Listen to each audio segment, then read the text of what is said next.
uso yung Dubai chocolate ngayon. Dubai donut naman. 1 kilo ng harina, yeast, asukal, itlog, gatas. Haluin muna natin yan. Takpan, tapos i-resto ng 20 minutes. Ninong Rai merch, pare, ang ganda. Available sa Shopee. Ilalagay natin sa lamesa natin yan. Pagsasamahin lang natin yan. 20 grams ng asin, pare. I-rest muna for another 20 para pag nilid natin, mas madali.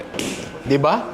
Lagyan natin dyan. Takpan, tapos paalsahin uli natin to. Mga 1 oras. Yun, pare. Flatten lang natin yan. Rest lang natin. Ayan na. Lagay natin dito. So, rest lang uli natin to. Daming pahinga, no? Sana all. Eto na siya. Mantika. Ayan. Dahan-dahan natin baliktarin. Hindi sunog yan. Itlog mo mas maitim pa dyan. Di naman sunog. Lagyan natin dyan. Kailangan natin magtunaw ng butter dito. Kada yif. Ayun, no? Putulin lang natin yan ng ganyan. Lagay natin sa butter yan. Yun, pwede na to.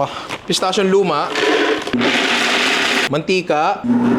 Tahini paste. Konting asin. Asukal. Ay, halo natin dyan. Patayin na palaman natin. Lagay natin dyan. Turin natin yan. Pasok natin dyan. Yun, hanggang lumabas, par. Powdered sugar. Orakin na natin yan. Uy! Oh! Tingnan mo. Nalutong? Kita mo yan? Kung isa ka sa mga gumawa ng Dubai chocolate, gawin mo na rin to. Kasi parehas naman tinapay lang na iba. Negosyohin nyo na, di ba?